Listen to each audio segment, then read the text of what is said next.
Salam müəllimlər, sınaq 20-nin izahlarına baxırıq. Qrafikdə xəritə sxemdə verilmiş şəhərlərdə bastırılmış eyni ölçülü şaquli cisimlərin günorta vaxtı üçün kölgənin uzunluqları verilib. Bizdən üçüncünü istəyir. Burada gördüyünüz kimi ən uzun kölgə verilib 4. Bilirik ki, kölgənin uzunluğu qütbə doğru, şimala doğru getdikcə artacaq. Ən şimalda yerləşən Balakənə uyğun olacaq. Amma 3 isə ən qısa kölgədir. Deməli, ən cənubda yerləşən şəhəri biz seçməliyik. Cavab olacaq Zərdab. C variantı. 2-yə baxırıq. X paraleli üzərində A məntəqəsi 5-ci saat qurşağının şərq sərhədində, B məntəqəsi 10-cu saat qurşağının qərb sərhədində yerləşir. Bu paralelin 1 dərəcəli qövsünün uzunluğu ilə Bakı şəhərinin yerləşdiyi paralelin 1 dərəcəli qövsünün uzunluqları cəmi 141,2 kilometrə bərabərdir. Buna əsasən məntəqələr arasındakı ən qısa məsafənin miqyası 1/72 milyon olan xəritədə neçə santimetr olduğunu hesablayın. Yəni ilk öncə A məntəqəsini tapaq. 5-ci saat qurşağının şərq sərhədi deyirsə 5-i vururuq 15-ə, üzərinə 7,5 gəlirik. Olacaq 82,5 şərq uzunluğu. B məntəqəsini tapırıq. 10-cu saat qurşağının qərb sərhədini tapmalıyıq. Onu 15-ə vururuq. Olacaq 150. Qərb sərhədi deyirsə təbii ki çıxmalıyıq. Olacaq, yəni 7,5 çıxanda 142,5 şərq uzunluğu. Hər ikisi şərq uzunluğudur. Və sonra burada deyir ki, 1 dərəcəli qövsün uzunluğu Bakı şəhəri. Bilirik ki, 40 dərəcə paraleldə yerləşir Bakı. 85,4 olacaq. Amma burada da deyir ki, cəmi 141,2 kilometrə bərabərdir. Deməli, fərqi tapmalıyıq da. 141,2-dən 85,4-ü çıxmalıyıq. Alarıq 55,8. Bu da hansı paralelisi xatırladır? 60 dərəcəli paralel. Daha sonra biz bunların da fərqini tapaq. Yəni 142,5-dən 82,5-i çıxanda olacaq 60. 60 tapırıq. Həmin bu 60 dərəcəni vururuq tapdığımız 55,8-ə. Sonra da bölməliyik nəyə? Miqyasa, yəni 720-yə. Və biz 60-ı 55,8-ə vursaq olacaq 3348. 720-yə də böləndə alınacaq cavab 4,65 Y variantı. Üçüncü suala baxırıq. 22 iyunda müxtəlif məntəqələrdə günəş şüalarının günorta vaxtı üçün günəş düşmə bucağı verilmişdir. Buna əsasən doğru bəndi müəyyən edin. Deməli, 22 dərəcə və 25 dərəcə şimal enliklərinə biz 23,5-dən bir dəfə 22-ni çıxsaq olacaq 1,5.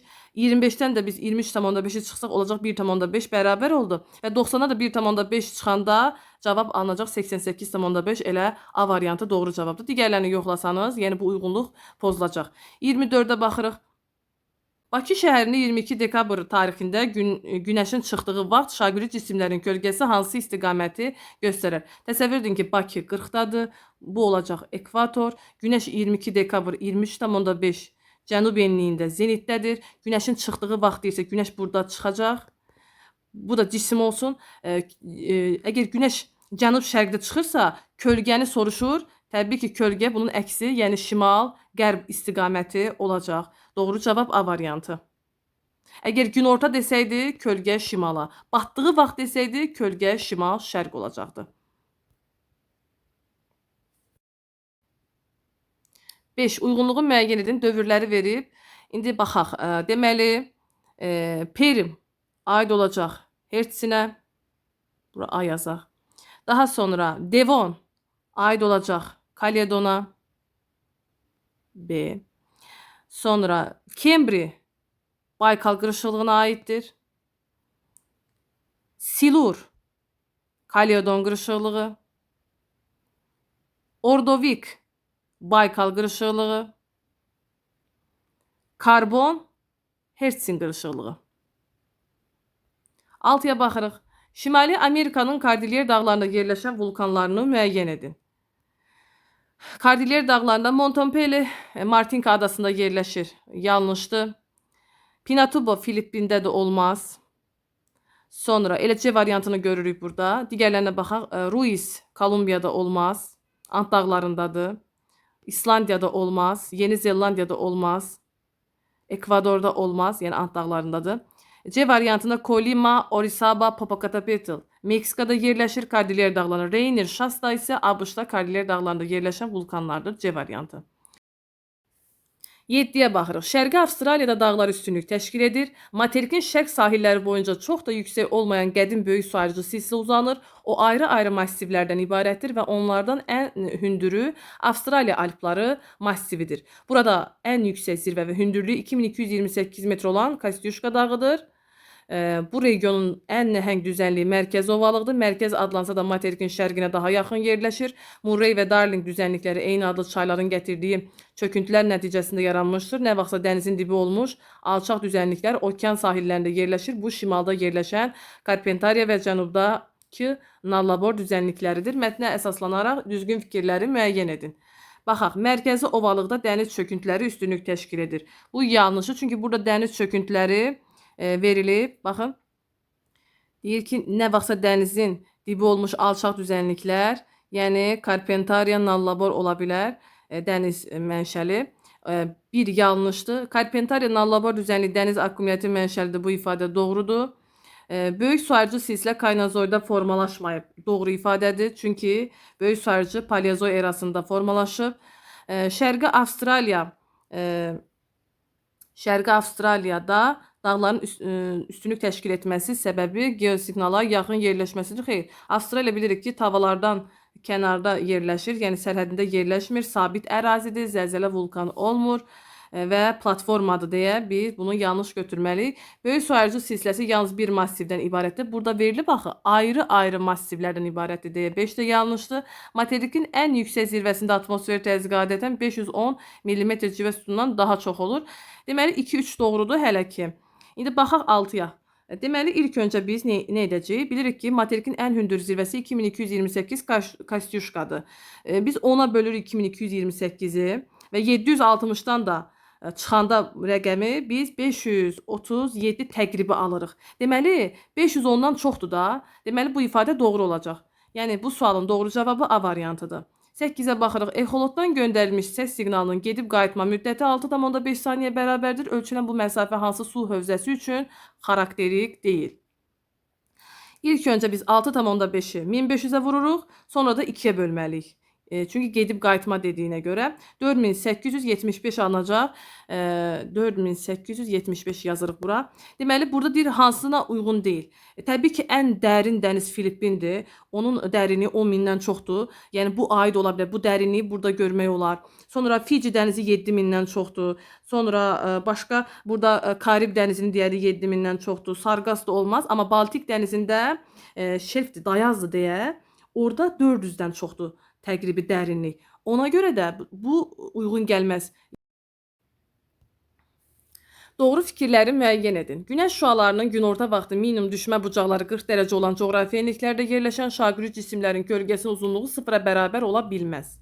Bu ifadə doğrudur. Nəyə görə? Çünki əgər bir məntəqədə günəş şüalarının minimum düşmə bucağı 40 dərəcədirsə, deməli bu məntəqə tropiklərdən kənarda yerləşən bir məntəqədir. Bilirik ki, kölgənin 0 olması bu tropik işıqlanma qurşağında olur ki, günəş zenitdə olduğu enlikdə 0 olacaq. Amma tropikdən kənarda yerləşən bir məntəqədə kölgə heç bir zaman 0-a bərabər ola bilməz. Ona görə bir doğru ifadədir. Tasmaniya, İslandiya adalarının sahilləri təbii ki 2 okean olacaq. Tasmaniya həm Sakit okean, həm də Hind okeanı. İslandiya həm Atlantik, həm də Şimal Buzlu okeanı olacaq. 3-ə baxırıq. Topografik xəritələrin tərtib edilməsində çoxüzlü proyeksiyadan istifadə etmək daha məqsədə uyğun hesab olunur. Təbii ki, topografik böyük miqyaslı xəritələrdir. Ümumiyyətlə çoxüzlü proyeksiyalarda həm böyük, həm də orta miqyaslı xəritələrdən istifadə olunur və belə xəritələrdə dəqiqlik daha çoxdur. Yəni müfəssəllik daha çoxdur, üstündür. 3 də doğru olacaq. 4-ə baxırıq. Tingvellir Milli Parkı litosfer tavalarının konvergens sərhədində yerləşir. Xeyr, divergens sərhədində yerləşir. İslandiyada yerləşir bu milli park. Tavaların ayrılmasını, yəni hərəkətini müşahidə etmək olar. Yəni Avrasiya və Şimali Amerika litosfer tavalarını.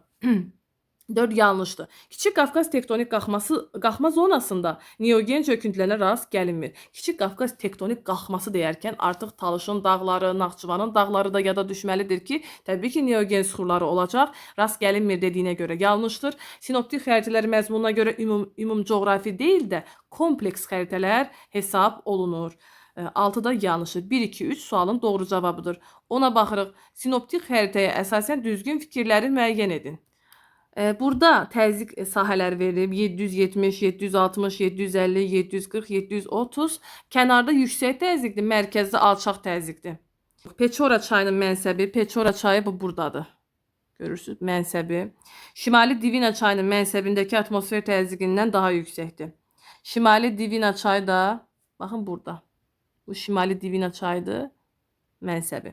Deməli fikir versəniz, Peçora çayının mənsəbinə uyğun təzyiq 750-dir. Şimali Divina da 740-dır.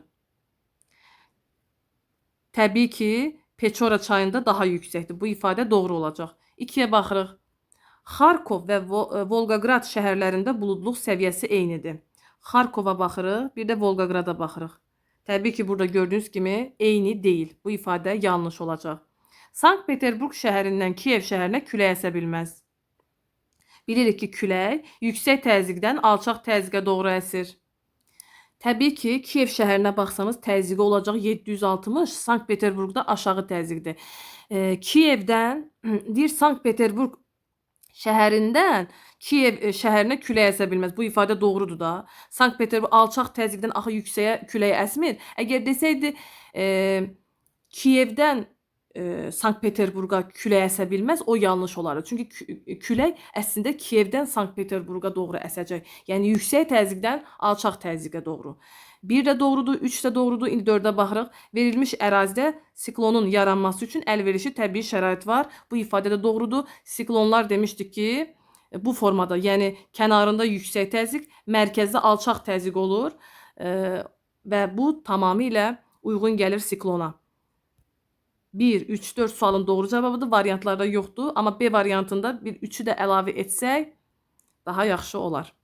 11-ə baxaq. İstiqaməti doğru verilmiş və dinamik yüksək təzyiq qurşağından dinamik alçaq təzyiq qurşağına doğru əsən daimi küləkləri müəyyən edin. Daimi küləklər bilirsiniz ki, passatlar, qərb küləkləri və qütb küləkləridir. Dinamik yüksək təzyiq deyərkən, yüksək təzyiq tropikdir, dinamik tropiklə mülayimdir, düzdürmü? Deməli, dinamik yüksək tropikdir, dinamik alçaq olacaq mülayim. İndi dinamik yüksəkdən, yəni tropikdən, 30-dan 60-a əsən deyir. Dinamik alçaq təzyiq qurşağına əsən külək hansı küləkdir? Təbii ki, qərb küləyidir. Ona görə də burada doğru cavab olacaq. Baxın, 30 şimal enliyindən yuxarı istiqamət. Burada da məktəb dərsində istiqamətlərə fikir verin müəllimlər. Deməli, qərb küləklərinin istiqamətinə baxırıq. 30 dərəcədən 60 dərəcə bu istiqamətdə. Amma cənub yarımkürəsində oxlar cənub-şərq istiqamətindədir. İndi testə baxırıq, görürsünüz, cənub yarımkürəsində oxlar bu istiqamətdə olmalıdır, yanlışdır. Bu 90 şimal olmaz. Sonra 60-dan yuxarıya qütb küləkləridir, olmaz. Yerdə qalır 30 şimal, 30 cənub enliyi. Bilirik ki, 30 cənub enliyindən ekvatora doğrudur. Bu passat küləklərini bildirir. Doğru cavab B variantı olacaq. Yəni qərb küləkləri şimal yarımkürəsində. 12-yə baxırıq. Avropaya aid olan yerli küləkləri müəyyən edin. Təbii ki, Sirocco və Mistral olacaq. Yəni İtaliya və Fransa ərazisində. Digər küləkləri də gəlin təkrar edək. Həbib Ərəbistan yarımadası toz burulğandır. Baguio Filippin, Vili Avstraliya, Tayfun Şərqi Asiya, Tornado Şimali Amerika, Föhn dağlıq ərazilərdə ziyanverici küləklər, Bora Qafqaz, Qaradənizdə deyə bilərsiniz. Sarma, ən dərin göl Baykal gölü ətrafında əsən küləkdir. 13-ə baxırıq. Doğru fikirləri müəyyən edin.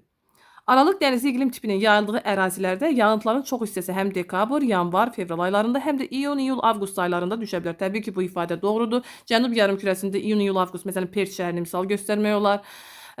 Amma şimal yarımkürəsində isə bizim qış aylarımızdır. 2. Alyaska yarımadasında mülayim dəniz iqlimi müşahidə edilir. Təbii ki, bu doğrudur. Biskay körfəzi sahillərində mülayim kontinental iqlim tipi yayılmışdır ifadəsi yanlışdır. Mülayim dəniz olmalıdır. Ekvator xətti ilə kəsişən bütün ərazilərdə yağıntılar il boyu bərabər paylanır. Yəni ekvator xətti kəsən yerlərdə ancaq ekvatorial iqlim qurşağı yayılır. Bu ifadə doğru ola bilər sizcə? Təbii ki, yanlışdır. Çünki ekvatorun kəsdiyi yerdə biz subekvatorial iqlim qurşağını da görə bilərik. Orada təbii ki, il boyu olmaz. Qışda tropik hava kütləsi olduğuna görə quraq keçər. Yayda ekvatorial hava kütləsi olduğuna görə yağıntılı keçər. Tar səhrası subtropik iqlim qurşağının kontinental iqlim tipində yerləşir. Yanlışdır. Tar səhrası Hindistan-Pakistan sərhədində yerləşir. Tropik qurşağı tam zolaq əmələ gətirmir, qırılır bu səhrada. və bu səhra tropik səhrada yerləşir, tropik iqlimdə yerləşir. 5 də yanlışdır. Patagoniyada qışda temperaturu -30 dərəcədən aşağı olan şaxtalı günlər müşahidə olunur. Tamamilə doğru ifadədir. Dərslikdə elə bu verilib bu cümlə. Bir də Falkland soyuq cərəyanının təsirinə məruz qalırdı. 6 doğru olacaq. 1, 2, 6 sualın cavabıdır A variantı. 14-ə baxırıq. Asiyanın sosialist ölkələri, təbii ki, sosialist ölkələr deyərkən Hindçin yarımadasında Laos, Vyetnam, Kore yarımadasında Şimali Koreya, Mərkəzi Amerikada Kuba, bir də Çini misal göstərmək olar. D variantı. 15-ə baxırıq. Xəritə sxemaya əsasən doğru olmayan fikri müəyyən edin. 2 rəqəmi ilə Horunburnu göstərilmişdir. Xeyr, Horunburnu daha cənubda yerləşir. Yəni 2 burada yanlışdır. 3-ə baxaq. Elə A variantı doğru olmayandır. 3 burada verilib nə? Çili və Argentinaya aid olan təbii ki, odlu torpaq adasıdır ki, Magellan boğazı vasitəsilə ayrılır bu ada və Cənubi Amerikanın ən böyük adasıdır. B-ni çıxarıq, yəni doğru olduğuna görə. Bir rəqəmi təbii ki, Magellan boğazı göstərilib, fiyorlu sahillərə malik olan Çilinin nəzarətində Magellan doğrudur. 4 rəqəmi Malvin adası, Falkland adası, Böyük Britaniya və Argentinanın mübahisəsində olan adadır. 5 rəqəmi olacaq dünyanın ən enli boğazı, Drake boğazı, Antarktidanı Cənubi Amerikadan ayırır, okeanları da birləşdirir. 16-ya baxırıq. Xəritə sxemaya əsasən rəqəmlərlə verilmiş coğrafi obyektlərdən hansılarının yeri səhv göstərilmişdir? Baxaq. Deməli, Timor dənizi. Biz dənizləri belə yada saxlamışdıq. T-A-M, tam sözü ilə. Deməli, birdə təbii ki, Timor dənizidir, doğru ifadədir. Bizə səhv lazımdır. Sonra 2-yə baxaq. Banda dənizi. Banda dənizi burada olmaz axı. Dedik ki, burada Arafur olar, düzdürmü? Tamın A hərfi. Deməli, 2 yanlışı burada qeyd edirik. Sonra 3-ə Karpentariya körfəzi verib tamamilə doğrudur. Cape York və Arnhem yarımadaları arasında yerləşir bu körfəz. Tropik işıqlanma qurşağında yerləşir həmçinin. Sonra 4 Mərcan dənizi. Təbii ki, doğrudur. Mərcan dənizi tropik işıqlanmada, Tasman dənizi mülayim işıqlanma qurşağındadır. Yadınızda qalsın. Sonra 5-ə baxaq Fiji dənizi. Nə əlaqə? Fiji dənizi bu yerlərdə olmalıdır. Yəni burada təbii ki, olacaq Tasman dənizi. 5 yanlışı qeyd edək. 6-nı burada verib nə? Coğrafiyaçı körfəzi. Müəllimlər, coğrafiyaçı körfəzi bu hissədə olmalıdır. Bura Böyük Avstraliya körfəzidir ki, Avstraliyanın məşhur Murray çayının mənsəbi hesab olunur. Mülayim işıqlanma qurşağında yerləşir. Yanlışlar 2, 5, 6 olacaq. 17-yə baxırıq. Verilən çayları eroziya bahsinin mütləq hündürlüyünün artmasına görə sıralayın. Bilirik ki, ən hündürləri Naxçıvanın çaylarıdır, düzdürmü? Əgər artmasına görə deyirsə, sonuncu Naxçıvanın çayları olmalıdır. Məsələn, Xəzərə tökülən çaylarda ən aşağıdır. Bunu qayda kimi yadda saxlayandan sonra artıq asanlaşacaq işimiz. Deməli, Quba, Xaçmaz tərəfdə Qusar çay, Qudya çay, Vəlvələ çay görürsünüz, Afurca şəlaləsinin yerləşdiyi. Deməli, 3 gələcək ən az. Çünki artma deyir, artmasına görə. Daha sonra Arat çay gələcək. Bilir ki, -11 Sabirabadda. Sonra Türyan çay. Türyan çay da hündürdür Arazdan. Yəni, bunu yadda saxlayırıq. Ən axırda təbii ki, Naxçıvanın çayı olmalıdır, Ordubad çay. Yəni, 3, 4, 1, 2 olacaq. A variantı edici. Növbəti suala baxırıq. Xəritə sxemdir. A çayına uyğun. A çayı bu yuxarıdakı bilirsiniz də Xuanxe çayıdır. Sarı dənizə axan. Bu isə məşhur Yansız çaydır. 3 dərə seyisinin olduğu. Ümumiyyətlə bu iki çay tranzit çay hesab olunmur. Yalnız Çinin ərazisində Tibetin şərqi hissəsindən başlanğıcını götürürlər və onların mənsəbləri olan dəniz coğrafi mövqeyinə görə kənar dəniz hesab olunur. İndi gəlin baxaq. Mənbəyi Tibetin qərb hissəsi. Mən indi dedim ki, şərq hissəsində. Ona görə bir yanlışdır. Yerləşdiyi ölkənin ikinci ən uzun çayı ilə, yəni Xuanxe çayı ilə Böyük kanal, səhv etmirəmsə, bundan əvvəlki sınaqda demişdik ki, Böyük kanal 1700 kilometrdir. Bu iki çayı birləşdirir. Ona görə bu ifadəni doğru götürməli. 3 dərə seyisi doğrudur. Mənbəyi yüksək dağlıqda yerləşdiyindən qidalanmasına qar olmaz. Musson yağışlar, musson. Ona görə 4 yanlışdır. Cənubi Çin dənizinə tökülən Mekong çayıdır. Bu çay, yəni yansızı şərqi Çin dənizinə axacaq. Yəni 5-də yanlışdır. Nə doğru oldu burada? Deməli, burada doğru olanları 2, 3 doğrudur. İndi baxaq 6-ya. Yerləşik qitənin təbii ki, Asiyanın ən uzun çayıdır Yansızı çayı. 2, 3, 6 sualın doğru cavabıdır. A variantı.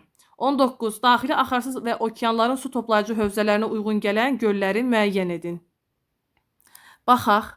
Deməli, Çad aid olacaq daxili axarsız hövzədir burada. Bir də daxili axarsız hövzə burada Çində yerləşən Lobnor gölüdür. Lobnor gölünə bilirsiniz də Tarim çayı tökülür. 1 ilə 8 daxili axarsız hövzəyə aid olacaq. Sonra ikinci burada Sakit okeana aid olanları seçməliyik. Baykal Şimal Buzlu okeanda olmaz. Burada Xanka gölü Rusiya-Çin sərhədində yerləşən 7 aid olacaq Sakit okeana. Başqa Sakit okeana aid olan yəni göl yoxdur burada.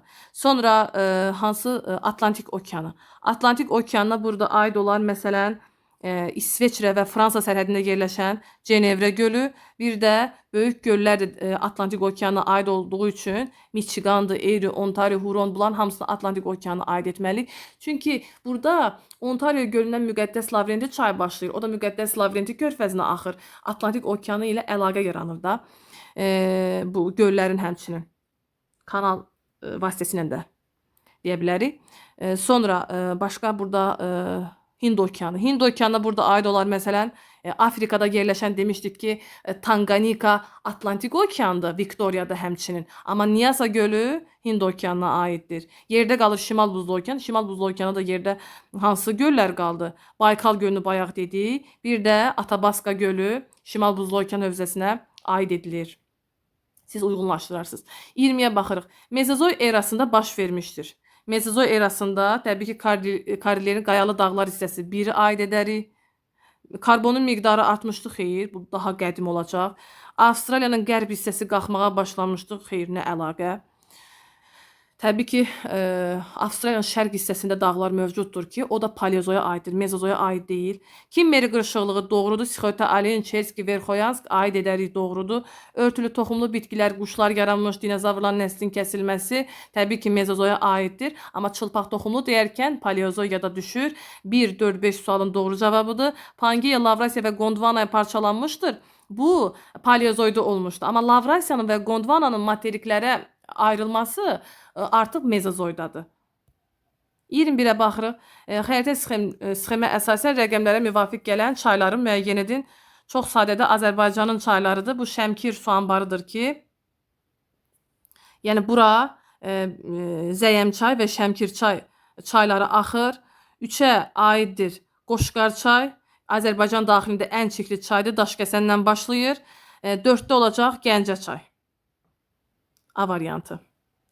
Mingəçevir su anbarına da Qanıq-Qabır çayları Samux ərazisindən axacaq. 22. Xəritə sxeməyə əsasən cədvəldə verilmiş hansı sıraların doğru olduğunu müəyyən edin.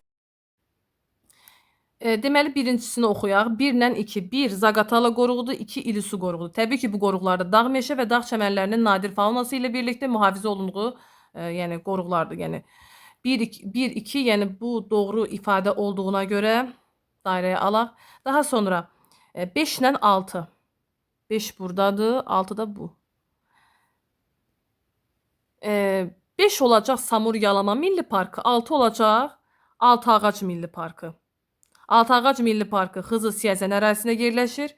Samur Yalama Milli Parkı Xaçmaz ərazisində yerləşir. Düzən meşə landşaftı deyirsə, bu Samur Yalamaya aid olacaq. Yəni Altıağaca deyil. Ona görə 2 yanlışdır. 3 ilə 4. 3, 4. Deməli, 3 olacaq. Bozdağ yerləşir orada. Körçay qoruğudur. Bozdağın təbii landşaftı qorunacaq. 4-də isə Türyançay qoruğudur. Nə yazıb burada? Eyni iqtisadi rayonda yerləşirlər. Bozdağ yerləşər Goranboyda. O düşəcək Gəncə Daşkəsənə. Türyançay düşər mərkəzi arana. Məsələn, Gəncə Daşkəsənə düşməz. Yəni, müxtəlif iqtisadi rayonlarda yerləşər. Hətta Türyançay qoruğu yəni Qəbələyə də düşər deyə, Şəkiyə, Qəbələyə düşər deyə biz onu Şəki Zaqatala iqtisadi rayonuna da aid edə bilərik həmçinin. Ona görə burada cavablarda 2 ilə 3-ü çıxaq. Aha. Oxuyuruq növbəti. Tektonik çökmə zonasında yerləşir 4 ilə 5. 4, yəni Türyançay ilə Türyançay Kür çökməsində yerləşir. 5, təbii ki, Samur Yalamada Ön Qafqaz çökməsində yerləşir deyə doğrudur. Sonra 3 ilə 5 yarımsəhərə quru çöl deyir. 3 ilə 5 baxaq. Təbii ki, Körçay qoruğu və Samur yalama yarım səhra quru çöldə yerləşir. Bu ifadə də doğrudur. Artıq sualın cavabı bəllidir. B variantı. Ərazisində yay daha quraq keçir. 1-dən 6, gəlin belə baxaq. 1, 6. 6, bir də 1 hardadır? Burada. Bu da yanlışı. Təbii ki, Şəki Zaqatala tərəfdə, Zaqatalada məsələn bərabər yağıntılı mülayim isti iqlim var. Qışı quraq keçən var. Düzdürmü? Yay quraq keçməz, qış quraq keçər. Məsələn, uyğunluq artıq burada pozulur. Növbəti suala baxırıq. Şəkil sxemdə Kiçik Qafqaz dağlarında mövcud olan azonal landşaft tiplərinin hündürlüyə doğru dəyişməsi verilmişdir. Hansı landşaft tiplərinin yerlərini dəyişsə doğru arıcılıq müəyyən olar. Bundan qabaqki sınaqda da var idi. Yada saxlayırıq. Əvvəl quru çölgələr, sonra üzərində dağ çölgələr. Yəni 1 ilə 2-nin yeri burada dəyişilməlidir. 24-də baxırıq. Doğru fikirləri müəyyən edin. Deməli, Naxçıvanın arazboyu düzənliklərində respublikamızın maksimal və ən yüksək orta illik temperaturları qeydə alınmışdır. Orta illik temperaturları ola bilməz. Yanlışdır. Azərbaycanda maksimal yağıntı Talış dağlarının ən yüksək zirvəsi deyil də ətəkləri olmalıdır. Yanlışdır. Ceyranbatan və Şəmkir su anbarlarının yerləşdiyi ərazidə eyni iqlim, bəli, yarım səhra quru çöl iqlimidir. 3 doğrudur. Böyük Qafqaz, Kiçik Qafqaz və Naxçıvanın dağlıq ərazilərində subnival landşaftlara rast gəlinir. Təbii ki, bu ifadə doğrudur. Məsələn, Talış dağlarında nə subnival olar, nə də nival olar. Bir də Kiçik Qafqazda nival olmaz, amma subnival var. 4 də doğrudur. Azərbaycanda 22 dekabrın tarixindən sonra gündüzlər uzanmağa başlayır. Bu ifadə doğru ifadədir. Xankəndi, Ordubad, Lerik fərqli deyil, eyni tektonik zonada olmalıdır Kiçik Qafqaz qalxmasında. 3, 4, 5 sualın doğru cavabıdır. Y variantı. İsraili Cənubi Koreyadan fərqləndirən əlamət. Baxsaq elə A variantı uyğundur. Çünki Cənubi Koreya kapitalist deyil, amma İsrail kapitalist ölkədir. Amma emal sənayesi hər ikisi inkişaf etmiş ölkə olduğu üçün xarici iqtisadi əlaqələrdən asılılığı yoxdur, doğrudur. 1 trilyon ABŞ dollarından çoxdur ÜDM-nin ümumi həcmi, materik daxili mövqeyə malikdir. Burada İsrailin 2 okeana çıxışı var. Cənubi Koreyanın da yəni təbii ki, materik daxili deyil, oxşar xüsusiyyətdir. Amma bizə fərqləndirici xüsusiyyət lazımdır deyə A variantı olacaq. 26 doğru bəndi müəyyən edin. Burada baxaq. Əksər inkişaf etmiş ölkələr demoqrafik keçidin 4-cü mərhələsi səciyyəvidir. Bu ifadə doğrudur. Əksərdir. Demir bütün inkişaf etmiş ölkələr. Yəni bu elə doğru cavabdır. Hətta inkişaf etməkdə olan ölkələr var ki, onlarda da demoqrafik keçidin 4-cü mərhələsi deyə bilərik. Məsələn, Ukraynanı deyə bilərik, Şərq Avropa ölkələrindən deyə bilərik. Təbii artım aşağıdır, orada mənfiyə doğrudur. Sonra bütün inkişaf etməkdə olan ölkələrdə əhalinin təbii artımı artıq bütün sözü burada işləri korlayır. Çünki məsələn bütün inkişaf etmiş ölkələrdə təbii artım ikinci tipi deyə bilmərik. Çünki inkişaf etməkdə olan ölkələr var ki, məsələn Azərbaycan birinci tipdir, Qazaxıstan birinci tipdir. Məsələn, ona görə elə Şərqi Avropa ölkələrində misal göstərmək olar, B yanlışdır. Avropa İttifaqına üzv olan bütün ölkələr inkişaf etmiş ölkələr sayılır. Avropa İttifaqına üzv olan bütün ölkələr inkişaf etmiş ölkələrdir. Məsələn, Avropa İttifaqına üzv olar Rumıniya, Bolqarıstan məsələn, Qaradəniz sahilində. Təbii ki, inkişaf etmiş ölkələr deyirlər. Bu iki ölkə həm də NATO üzvdür eyni zamanda. D-ni də çıxarıq. Sonra daha doğrusu C-ni çıxarıq. Bütün inkişaf etmiş ölkələrdə ixracın payı idxaldan çoxdur. Yəni satış yəni idxaldan çoxdur da. Bu məsələn inkişaf etmiş ölkələrdə ABŞ-ı, Fransanı aid edə bilmərik. Çünki ABŞ-la Fransada mənfidir saldo. Orada daha çox idxal edirlər. Satmaqdan daha çox idxal edirlər deyə D burada yanlışdır. BRICS təşkilatına üzv olan bütün ölkələr inkişaf etməkdə olan ölkələr hesab olunur ifadəsi yanlışdır. Çünki CAR BRICS təşkilatına üzv olan, sahəcə ən kiçik olan, inkişaf etmiş ölkə sayılır. Y də yanlışdır. 27-yə baxırıq. Yer kürəsində 18 saat qurşağı mövcud olarsa, 40 dərəcəlik paralel üzrə yerin öz oxu ətrafında orta fırlanma sürəti nə qədər olar? Normalda 24 saat qurşağıdır. Biz 360-ı 15-ə bölərdik, 24 alardıq. Deməli, görək 15-də, yəni 1 saat 15 dərəcə dönür də yer kürəsi. İndi 18 saat qurşağı varsa, biz 360-ı 18-ə bölsək, neçə dərəcə fırlanar, dönər, taparıq. Yəni, alarıq 20 dərəcə, düzdürmü? Daha sonra, yəni yer öz oxu ətrafında 1 saatı 20 dərəcə dönür. Sonra bizə 40 dərəcəli paralel üzrə deyir. Təbii ki, 20-ni biz 85,4-ə vursaq, alarıq 1708 km bölünsün saat. 28-ə baxırıq. Nəqliyyatları verib, xüsusiyyətlər. Sərnişin daşınmasına görə birinci yerdədir. Təbii ki, Avtomobil 1'ə 1. Daha sonra yük daşımaya görə ilk sıradadır. 2'ye 2 dəniz nəqliyyatı. Uzaq məsafələri sərnişinləri daha tez daşıyır. Təbii ki, hava nəqliyyatı. Sərnişin daşınmaya görə dünyada 3-cü yerdədir. Dəmir yolu nəqliyyatı. Yəni 1'ə 1, 2'ə 2, 3'ə 3, 4'ə 4 A variantı uyğun gəlir. 29'a baxırıq. Cədvəldə verilən ekoloji siyasətin istiqamətləri hansılarının yerini dəyişsə, onların qədimdən cavana doğru düzgün sırasını müəyyən etmək olar. Gördüyünüz kimi deyəcəksiniz bu bilgi hardadır? Məktəb dərsliyində qeyd olunub. İndi baxaq.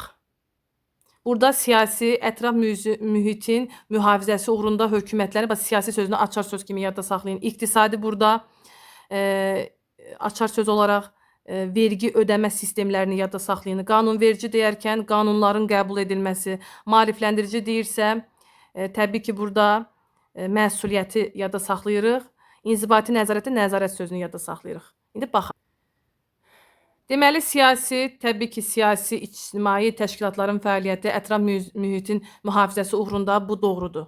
Yerini dəyişməyə ehtiyac yoxdur. İqtisadi, vergi ödəmə sistemləri dediyi doğrudur. Bizə lazımdır doğru, qədimdən cavana, hansının yerini dəyişsək. Qanunverici, qanunların qəbul edilməsi doğrudur. Sonra maarifləndirici artıq burada nəzarət sözünə görə inzibati nəzarətə aid olmalıdır. Təbliğatda biz demişdik ki, mənəvi məsuliyyət, ekoloji biliklər, yəni 4 ilə 5-in yerini dəyişsək, artıq doğru olacaq. Yəni A variantı. 30. Rəqəmlərlə göstərilən ölkələrə aid olan doğru fikirləri müəyyən edin. 2, 4, 5, yəni Niderland, Hindistan, Car. Car bilirik ki, inkişaf etmiş ölkə olsa da ikinci tipə aiddir. Təbii artım yüksəkdir. Hindistanda da partlayışdır, demografik partlayış. Niderlandda olmaz, yəni 3-cü mərhələ. Əsasən inkişaf etmiş ölkələr 4-cü mərhələyə aiddir deyə anı çıxarıq. Əhalisinin sayı 100 milyon nəfərdən çoxdur. Baxaq. 4 Hindistan, 5 Car, bir də 6 Almaniya.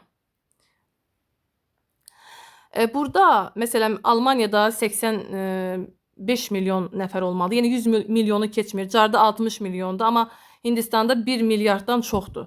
Yəni bu da yanlışdır.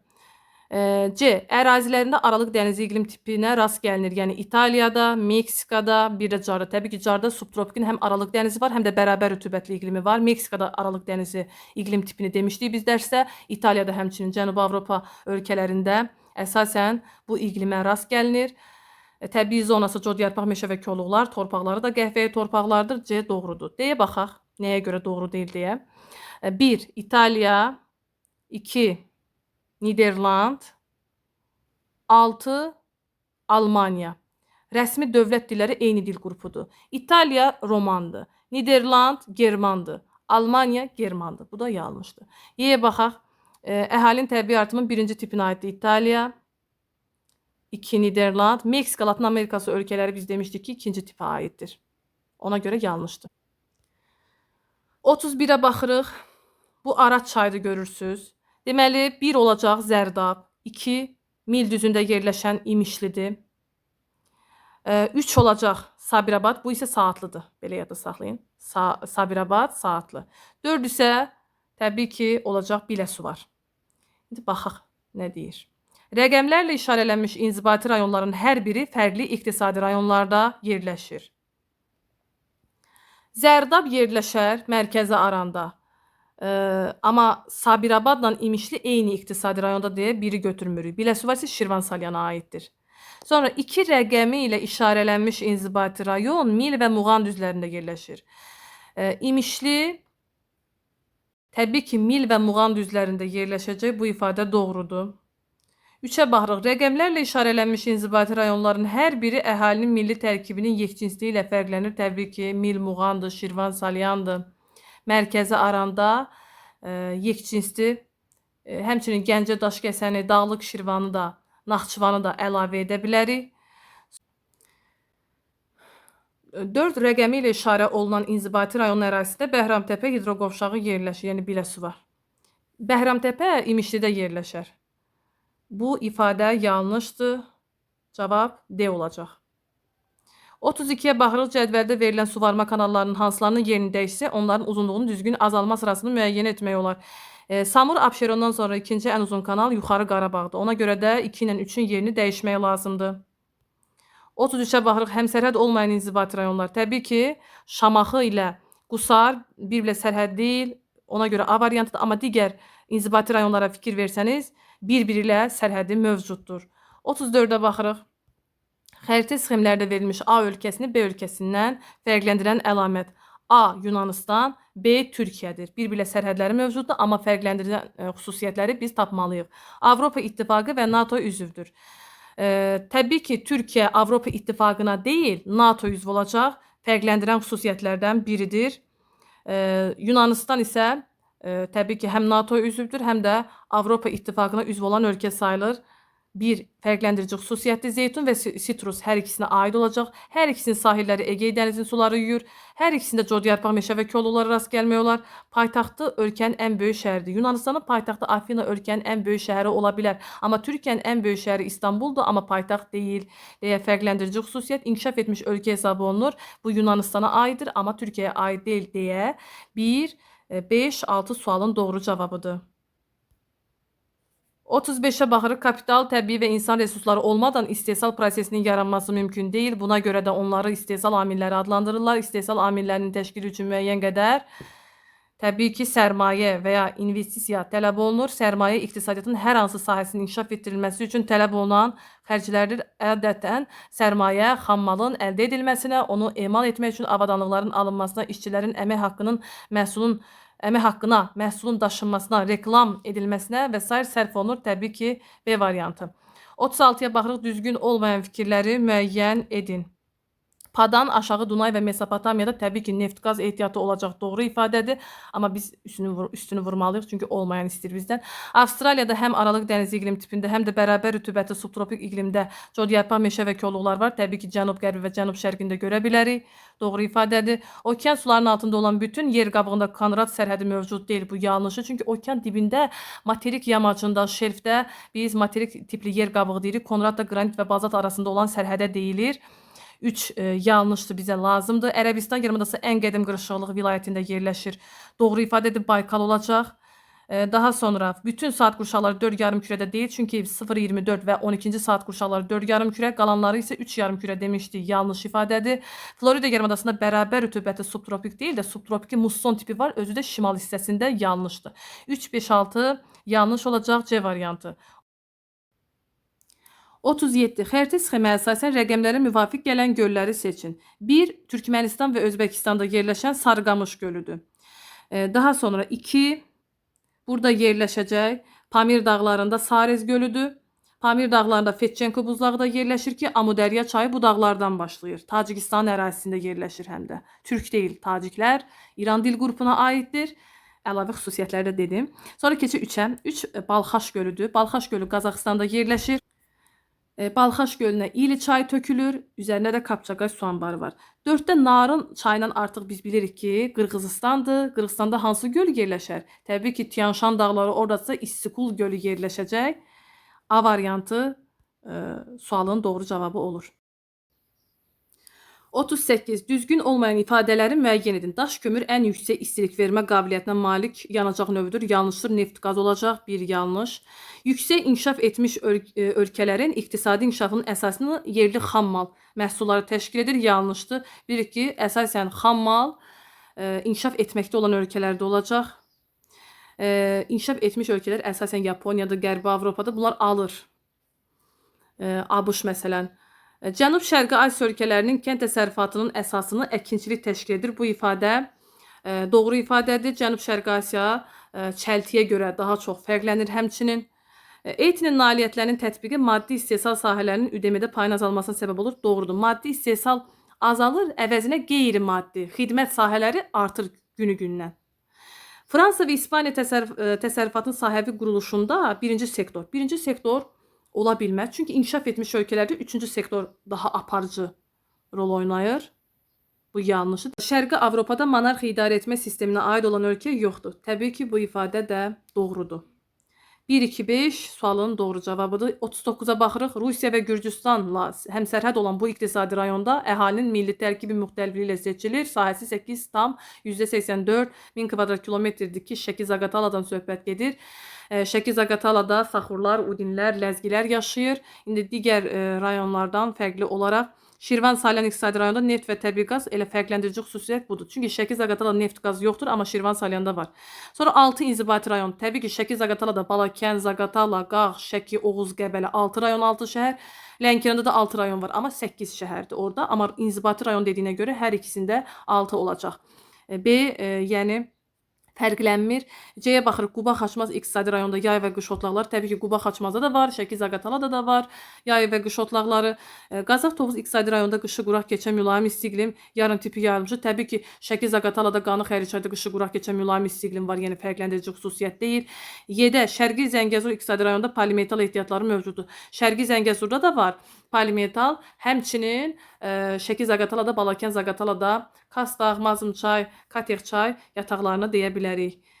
40-a baxırıq. Sonuncu sualı cədvələ əsasən Aralıq və Qırmızı dənizləri müqayisə edin. Dənizlərini. Deməli, oxşar xüsusiyyət hər ikisi 2 yarımkürədə yerləşir. Bu ola bilməz. Çünki Aralıq dənizini Qrinviç kəsir deyə 3 yarımkürədir. Qırmızı dəniz isə həm Qrinviç, həm ekvator kəsdiyinə görə 4 yarımkürədə yerləşir. Yəni 2 yarımkürədə yanlış olacaq. Bizə oxşar lazımdır. Tektonik hərəkətlərlə bağlı olaraq sahəsi böyüyür. Deməli, Qırmızı dənizin sahəsi böyüyəcək, amma Aralıq dənizinin sahəsi kiçilər. Bu da oxşar deyil. Coğrafi mövqeyinə görə daxili dənizdir. Ən böyük daxili dəniz Aralıq dənizidir. Qırmızı dəniz də Hind okeanının daxili dənizi hesab olunur. Doğrudur. Fərqli xüsusiyyətə baxırıq. 2 işıqlanma qurşağında yerləşir. 2 işıqlanma qurşağında yerləşməsi üçün gərək şimal tropik kəssin, ya cənub tropik xətti kəssin. İndi Aralıq dənizini heç bir tropik xətt kəsmir. Sadəcə əsas meridian Qrinviç kəsir deyə 3 yarımkürə dedik. Amma Qırmızı dənizi şimal tropik xətti kəsdiyinə görə 2 işıqlanma qurşağında yerləşir. Fərqli xüsusiyyətdir deyə götürürük. Divergent sərhəddə yerləşir. Fərqləndirici xüsusiyyətdir. Qırmızı dəniz ola bilər Şərqi Afrika sınma zonası, amma Aralıq dənizi isə Afrika ilə Avrasiya litosfer tavasının toqquşma zonasında olacaq. Deməli 5 fərqləndirici xüsusiyyətdir. İsrailin sahillərini yuyur. İstər Aralıq dənizi, istərsə də Qırmızı dənizi İsrailin sahillərini yuyacaq oxşar xüsusiyyətdir deyə götürmürük. Doğru cavab Y variantı.